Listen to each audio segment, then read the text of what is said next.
हम लोग 3D पढ़ रहे थे। 3D में मैंने आपको उस दिन प्लेन पढ़ाया था, आई थिंक आपको याद होगा, हमने प्लेन पढ़ाया था, समतल। तो बच्चे मैंने इसका बताया था, इसका अपना इक्वेशन होता है, वो क्या होता है, ax plus B Y plus C Z plus D equal to 0 होता है। ये होता है इक्वेशन ऑफ अ प्लेन होता है, ठीक है। अब जैसे ये सब आपको पहले भी बता दिया गया, लेकिन फिलहाल मैं हल्का सा रिवाइज कर देता हूँ। जैसे मान लीजिए आपके सामने ये एक प्लेन हमने बना दिया है, ये एक प्लेन मान लीजिए है, प्लेन 3D फिगर है। तो अगर हम इसमें एक ड्रॉ करते हैं, अगर प्लेन है तो उसका अपने आप में क्या होगा, नॉर्मल भी होगा, उसका अपने आप में क्या होगा, नॉर्मल भी होगा। मान लीजिए ये प्लेन का नॉर्मल है, ठीक है। और तो हमने आपको ये बताया, नॉर्मल अपने आप में एक लाइन होती है, नॉर्मल को हिंदी में अभिलंब बोलते हैं। ये प्लेन का अपना अभिलंब है, मतलब नॉर्मल है। और नॉर्मल एक लाइन है, अगर लाइन है तो इसका अपना दिक् अनुपात होगा।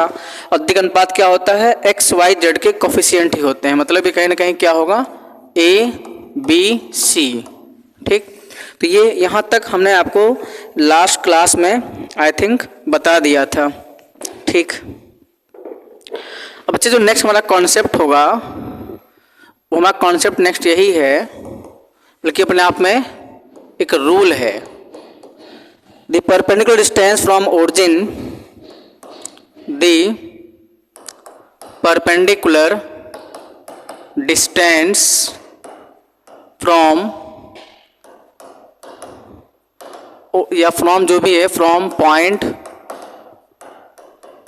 x1, y1, z1 to the plane ax plus by plus cz plus d equal to 0। जैसे मान लीजिए आपके पास बच्चों ये एक प्लेन हमने बना दिया, एक प्लेन है, ठीक है। ये आपके पास में एक प्लेन है मान लीजिए, और इस पर आप क्या कर रहे हैं, ओरिजिन से कोई एक पॉइंट आपके पास में है, x1 y1 एक आपके पास में पॉइंट है, जैसे मान लीजिए ये, और यहाँ पे एक पॉइंट कोई P है मान लीजिए, x1 y1 z1 से इस प्लेन पर आप ड्रॉ कर रहे हैं परपेंडिकुलर, और प्लेन की संख्या सेम ही है।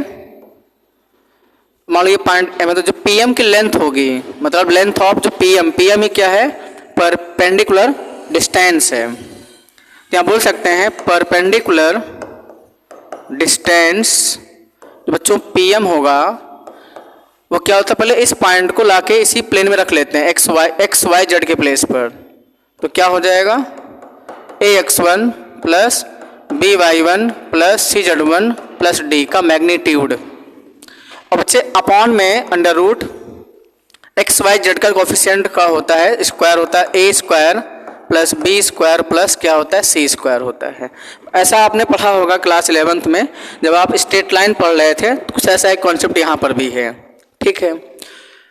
तो ये बात आपको समझ में आ रही होगी। क्वेश्चन इस पे एग्जाम में कभी कभी आ जाता है, सिंपल क्वेश्चन आ जाते हैं। अच्छा, दूसरी बात, अगर हमारा पॉइंट ओरिजिन हो जाए, मतलब अगर ये पहला मान लीजिए है, दूसरा पॉइंट क्या है, परपेंडिकुलर डिस्टेंस फ्रॉम, मान लो बच्चों हो जाए ओरिजिन टू द प्लेन, तो इसका फॉर्मूला आप याद कर लीजिए। अब खुद समझिए, अगर ये पॉइंट ओरिजिन हो जाए, ओरिजिन में से आपको पता है 0, 0, तो इसी प्लेन में रख लेंगे आप, इसी प्लेन में।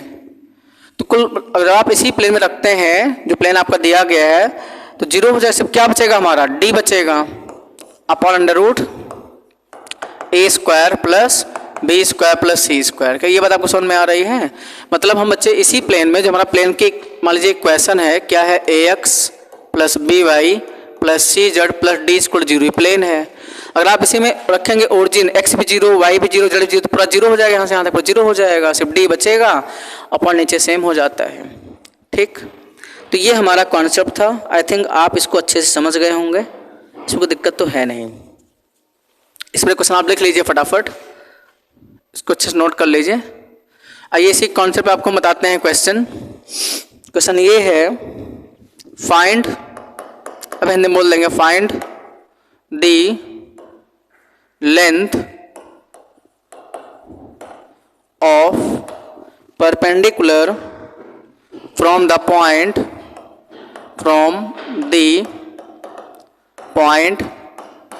2 minus 1 3 on the plane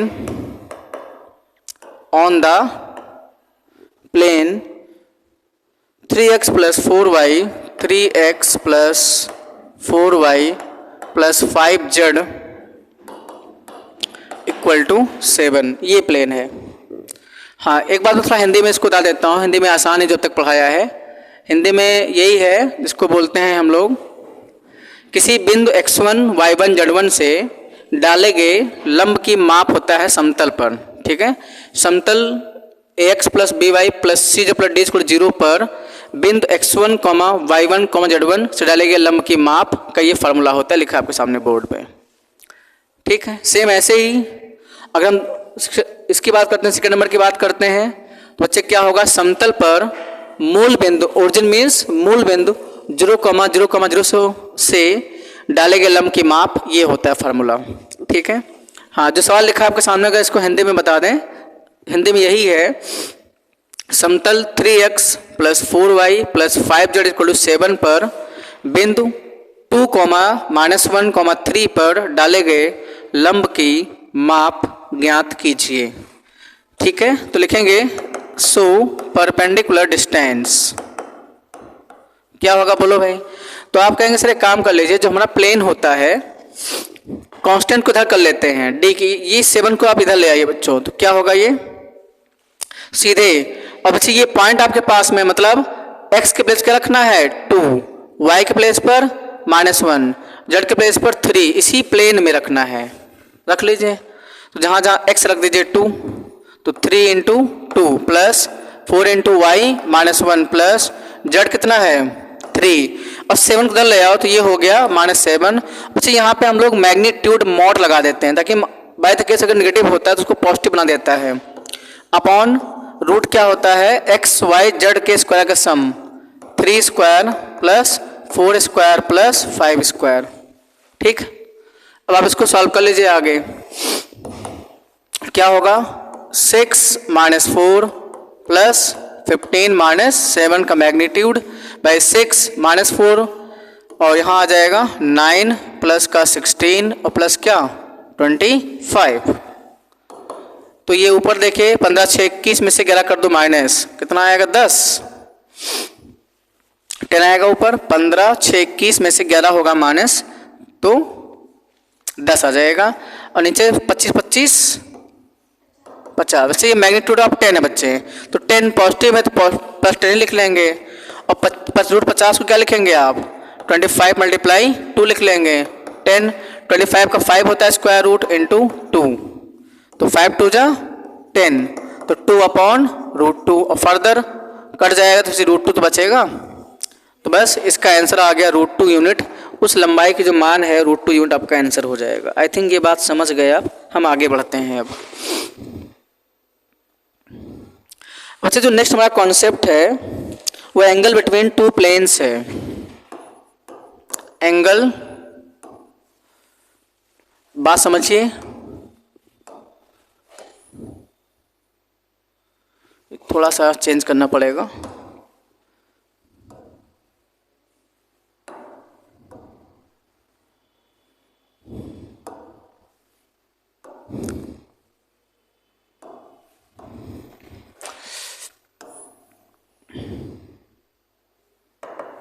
next हमारा कॉन्सेप्ट है वो ये है एंगल बिटवीन 2 प्लेन्स। ठीक है, 2 समतल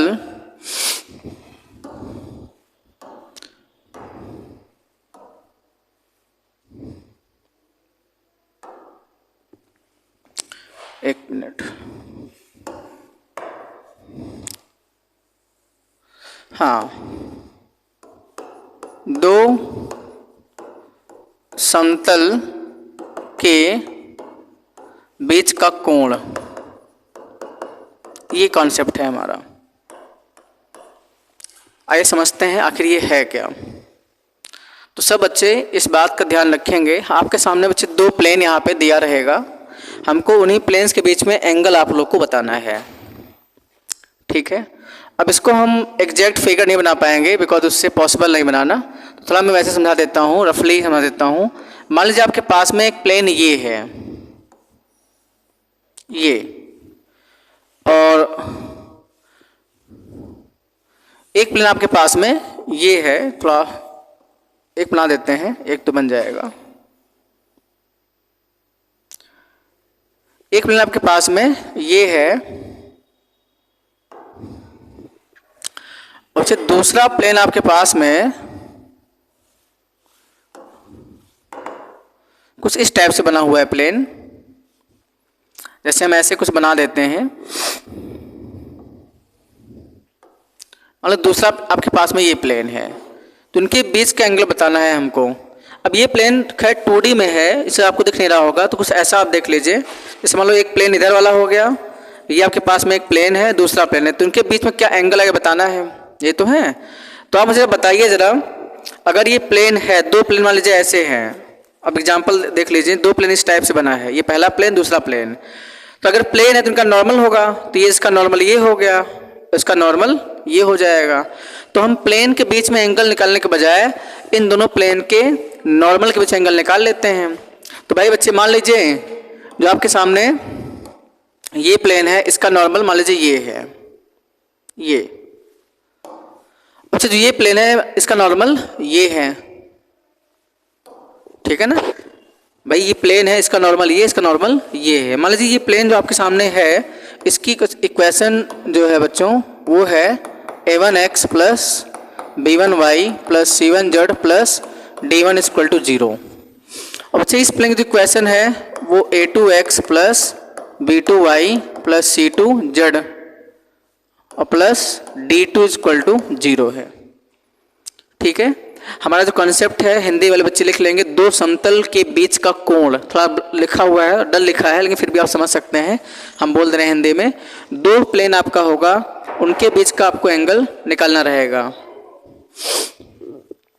देखिए, तो अब मान लीजिए इनके बीच हम प्लेन में एंगल निकालने के बजाय हम उनके क्या करेंगे, नॉर्मल के बीच में एंगल निकाल के अपना आंसर निकाल ले जाएंगे, ठीक है। तो ऐसे आप लिख सकते हैं, यहाँ पे क्या लिख सकते हैं, नॉर्मल है बच्चे, इसका डी आर कितना होगा, a1 फिर b1 और c1, इसका डी आर कितना होगा, दूसरा प्लेन का डायरेक्शन रेशियो a2 b2 और c2 होगा। मान लो एंगल बीच में क्या है, थीटा है, तो यहाँ पे मैं लिख देता हूँ angle between two planes is same as their normals। Hindi में लिख लीजिए, दो समतल के बीच का कोण उनके नॉर्मल के बीच के कोण के बराबर होता है। दो समतल के बीच का कोण उनके नॉर्मल के बीच के कोण के बराबर होता है। अब आप खुद समझ सकते हैं बच्चे, अगर दो लाइन आपके पास में है, नॉर्मल एक लाइन ही होता देखा जाए तो, अगर आपके पास में दो लाइन है तो इसका मतलब दो लाइंस के बीच का, अगर हमको डायरेक्शन रेशियो पता है, मतलब दिक् अनुपात पता है, तो आप एंगल का फॉर्मूला लगाना जानते हैं। क्या फॉर्मूला होता है आपको पता है, कॉस थीटा इक्वल टू बच्चों क्या होता है, a1 a2 plus b1 b2 और plus c1 c2 upon under root a1 square plus b1 square और plus c1 square into under root a2 square plus b2 square और plus का c2 square. यही आपका मेन फार्मूला है, इसको अच्छे से आप नोट डाउन कर लीजिए।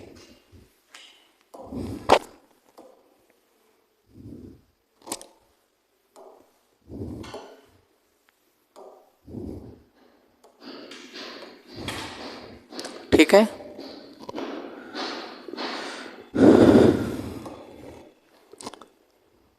तो सीधा आप अगर इस पर हम क्वेश्चन आपको करवाएं, सीधा आप इस पर क्वेश्चन अभी करवा देंगे, फिलहाल आप आगे समझिएगा। अब इसके बाद में कुछ केसेस बनना शुरू हो जाते हैं। कुछ हमारे पास बच्चे केस बनेगा कि मान लीजिए दो प्लेन्स क्या हो, पैरेलल हो, या दो प्लेन्स परपेंडिकुलर हो, इस टाइप का केस बनेगा। बच्चे यहाँ पे अगला जो मेरा केस 1 है, इफ प्लेन्स आर परपेंडिकुलर, लिख लिया हिंदी में, यदि समतल लंबवत हो। अब इसको तुमको हम कैसे बताते हैं, आप जरा समझिए। यहाँ देखिए, मान लीजिए दो प्लेन आपके पास में ऐसे हैं, इस प्लेन का नाम दे दिया हमने P1 है और बच्चे इसका नाम दे दिया P2 प्लेन है। ये दोनों आपस में कैसे हैं, मान लो परपेंडिकुलर 90 डिग्री बना रहे हैं ऐसे, ठीक। अगर दोनों परपेंडिकुलर हैं तो इस प्लेन का नॉर्मल ये होगा, इस प्लेन का नॉर्मल ये होगा, तो फिर नॉर्मल भी कैसे होंगे, परपेंडिकुलर हो जाएंगे। ये बात फिर से समझ लीजिए, ये प्लेन ऐसे है तो बच्चे इस प्लेन का नॉर्मल हम ऐसे बना देंगे, इस प्लेन का नॉर्मल ये है, और जब आप इस प्लेन का नॉर्मल बनाएंगे तो ऐसे बनेगा, दोनों आपस में परपेंडिकुलर हो जाएंगे। आई थिंक आप समझ गए होंगे, नहीं समझे तो आप यहाँ देख लीजिए। जैसे मान लीजिए आपके पास में एक प्लेन कुछ ऐसा है, ठीक है। अब यहाँ मतलब बनाना ठीक नहीं होगा, ठीक है, यहाँ नहीं बन पाएगा जैसा हम चाह रहे हैं, यहाँ नहीं बन पाएगा। वो मतलब मैंने आपको बुक में बना दिया है, अगर दो प्लेन परपेंडिकुलर होते हैं तो उनके नॉर्मल के बीच का एंगल जो भी होता है वो भी परपेंडिकुलर ही होता है। तो अगर सिंपल डायग्राम बना के दिखाएं, मान लो ये पहला प्लेन है, ठीक, और बच्चे ये दूसरा मान लो प्लेन ऐसे बना दिए, दोनों आपस में मान लो 90 डिग्री बना रहे हैं, 90 डिग्री बना रहे हैं, तो बच्चे इस प्लेन का ये नॉर्मल होगा, इस प्लेन का नॉर्मल ये होगा, तो इनके बीच भी 90 डिग्री ही एंगल बनेगा, ठीक। तो इस हिसाब से यहाँ पे थीटा तो कितना आ गया बच्चों, 90 डिग्री आ गया। तो फार्मूला सीधे बन जाएगा, जब आप इस फार्मूले में थीटा रखेंगे 90, जीरो हो जाएगा, ये 0 इंटू रूट में पूरा 0 कर देगा, सीधा आपका फार्मूला बन जाएगा। क्या बन जाएगा, जो आपके साथ दिख रहा है A1 A2 plus B1 B2 और प्लस C1 C2 क्या इक्वल टू 0। अगर दो प्लेन परपेंडिकुलर हैं तो उनके परपेंडिकुलर होने की बच्चे एक कंडीशन होती है, आप इसको अच्छे से नोट कर लीजिए,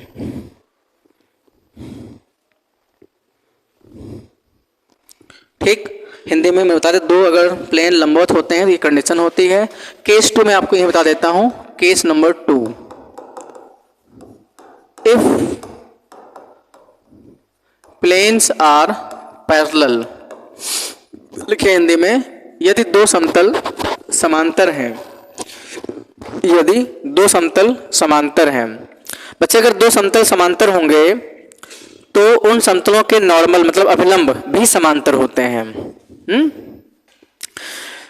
अब आप इस बात को समझ लीजिए, जैसे मान लीजिए दो प्लेन क्या हो, समांतर हो, जैसे एक प्लेन ये है और एक प्लेन आपके पास में, मैं ये ले लेता हूँ, ये दो प्लेन मान लीजिए ऐसे हैं, दो प्लेन, ठीक, ऐसे दो प्लेन आपके पास में लिखें, दो प्लेन इस टाइप के दो प्लेन आपके पास में है, तो इस प्लेन का नॉर्मल ऐसे बन जाएगा, नीचे वाले का नॉर्मल ऐसे, और इस प्लेन का नॉर्मल भी जो बनेगा वो भी नीचे बनेगा ऐसे ही। तो अगर दो प्लेन आपस में पैरेलल हैं तो उनके नॉर्मल भी आपस में पैरेलल ही हो जाते हैं। आई थिंक ये समझ गए होंगे, ठीक है। तो अब देखिए, अगर जब भी ध्यान रखें, अगर दो प्लेन आपस में पैरेलल हैं, समांतर है, तो बच्चे याद रखिएगा दोनों प्लेन के नॉर्मल के जो अभिलंब, दो प्लेन के जो नॉर्मल के डायरेक्शन रेशियो होते हैं, दोनों प्लेन के अभिलंब का दिक् अनुपात का जो रेशियो सेम होता है, A1/A2 equal to B1/B2 equal to C1/C2, इसको आप याद कर लीजिए, ठीक। और वैसे भी आपको बात पता है बच्चे, नॉर्मल अपने आप में क्या है, एक रेखा है, लाइन है। अगर दो रेखाएं आपस में समांतर हैं तो दोनों रेखाओं के दिक् अनुपात का रेशियो सेम होता है, दोनों रेखाओं के डायरेक्शन रेशियो सेम होते हैं, ठीक। तो इस पर आप एक क्वेश्चन नोट कर लीजिए, मैं आपको बता देता हूं, क्योंकि क्वेश्चन कराना भी ज़रूरी है। अभी हिंदी में हम डिक्टेट कर देंगे, फिलहाल आप एक क्वेश्चन इस पर नोट कर लीजिए। तो क्वेश्चन ये है, find the angle, find the angle between the planes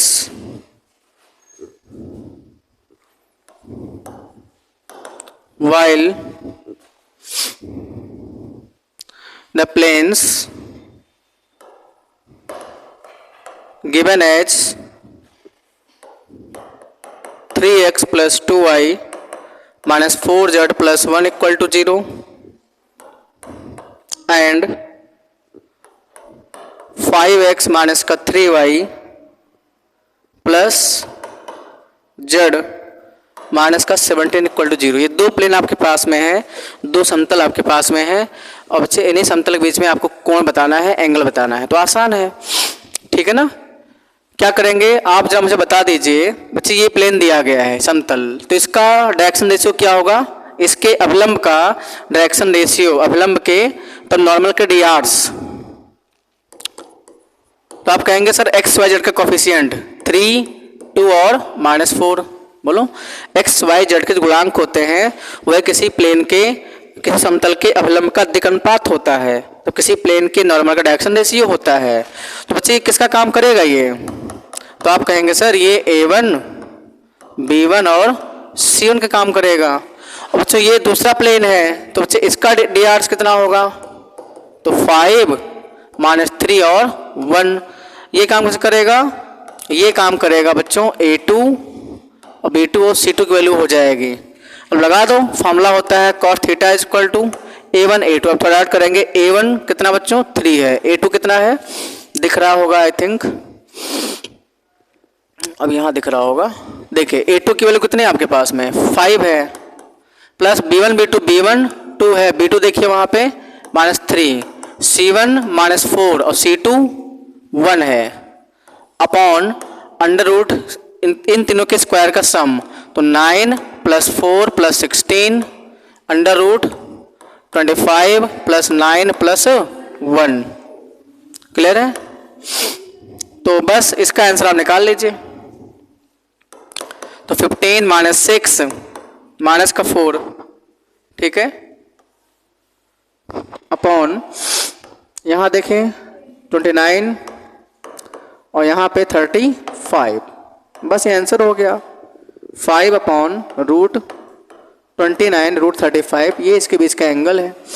ये आ गया बच्चों cos थीटा आ गया, थीटा जो आएगा वो cos इनवर्स आ जाएगा। मतलब एग्जाम में जब क्वेश्चन आएगा डाटा और सिंपल आएगा, ठीक है, हमने एक टफ डाटा ले लिया है, ठीक है, लेकिन क्या पता है एग्जाम मान लो अगर ऐसे आ गया तो आपको ऐसे करना पड़ेगा, ठीक है, तो आप उसको नोट कर लीजिए। ठीक,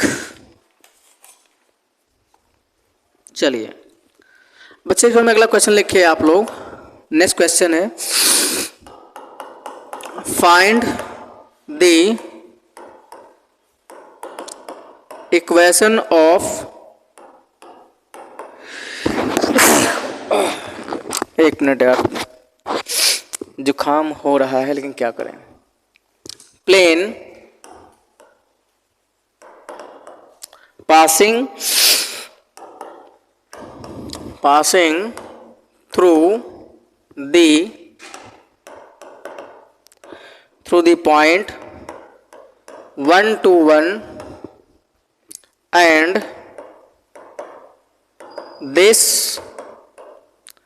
plane is parallel, अब हिंदी में लिखा देंगे चिंता मत करिए, parallel to the plane 3x - y plus 7z minus का 5 इक्वल टू 0। ये आपके सामने इक्वेशन लिखा है, क्वेश्चन लिखा है। अब आप सब बच्चे इसको हिंदी में लिख लीजिए, लिखिएगा हिंदी में। उस समतल का समीकरण ज्ञात कीजिए, उस समतल का समीकरण ज्ञात कीजिए जो बिंदु 1, 2, 1 से होकर जाता है और यह समतल कॉमा लगा लेना 3x - y प्लस 7z लिखा है बोर्ड पे, 3x - y plus 7z minus 5 बराबर 0 के क्या है, समांतर है। ठीक है, तो बच्चे आप याद करिए, जब भी याद कर लीजिए आप, जब भी दो प्लेन अगर समांतर हों तो जो पहले प्लेन का, जब भी दो प्लेन अगर पैरेलल हों तो पहले प्लेन का जो नॉर्मल का डायरेक्शन रेशियो होता है वही डायरेक्शन रेशियो दूसरे प्लेन का भी होगा। जब भी अगर दो समतल समांतर हो तो पहले समतल का दिक् अनुपात दूसरे समतल के दिक् अनुपात के बराबर होगा, ये बात ध्यान रख लीजिए।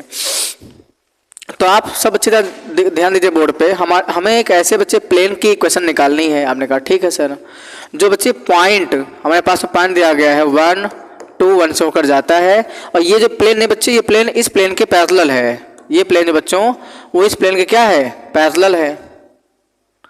तो इस प्लेन का नॉर्मल ऐसा नहीं कि हमेशा ऊपर बनता है, आप नॉर्मल नीचे भी बना सकते हैं, दिक्कत नहीं है। मान लो ये आपका बच्चे नॉर्मल है, तो इस प्लेन का जो बच्चे नॉर्मल का डियार्स होगा, ये देखिए वही डियार्स आप इस प्लेन में भी रख लेंगे, क्योंकि इस प्लेन का जो नॉर्मल का डियार्स है, डायरेक्शन रेशियो है, वो कितना है 3 -1 और 7। और बच्चे यही डायरेक्शन रेशियो इस प्लेन के भी काम कर जाएगा। अब मैंने आपको बताया कई बार, अगर हमको किसी प्लेन का, अगर हमको ये पता हो कि प्लेन किस पॉइंट से पास कर रहा है और प्लेन के नॉर्मल डियार्स क्या है, तो इक्वेशन लिखना आसान होता है। बताए थे ये वैल्यू किसकी होगी बच्चों, ये वैल्यू ए होगी, ये वैल्यू बी होगी, ये वैल्यू सी होगी। ये क्या होगा, ये काम करेगा बच्चों x1 y1 और z1 का। तो प्लेन की मैंने आपको बताया था, फॉर्मूला बताया था इक्वेशन ऑफ प्लेन। तो बच्चे होता है a टाइम्स x माइनस का x1 plus b times y minus y1 plus c times equal to 0। ये मैंने आपको बताया था, कार्टेशियन फॉर्म बताया था मैंने आपको। अब लिख लो यहाँ पे a की वैल्यू 3 है, x माइनस x1 कितना है 1, b कितना है -1, y माइनस y1 2, c कितना है बच्चों 7, z1 1। इसको आप सॉल्व कर लीजिए, आप इसको जो है सॉल्व करिए तो क्या होगा, देखो 3x minus Y plus 7z लिख लो, 3x minus Y plus 7z। यहाँ से आएगा क्या आएगा, 3x आएगा, बोलो यहाँ से आएगा -y और बच्चे यहाँ से आएगा 7z आ जाएगा।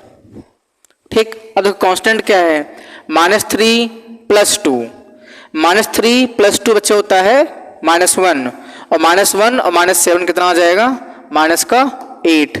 बच्चे यही आपका आंसर होगा। इस प्लेन का जो रिक्वायर्ड आंसर है वो आपके सामने लिखा हुआ है।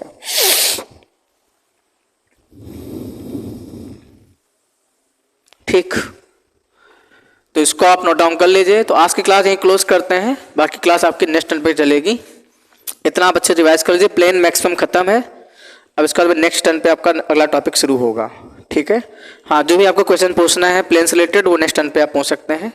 क्लोज करते हैं क्लास।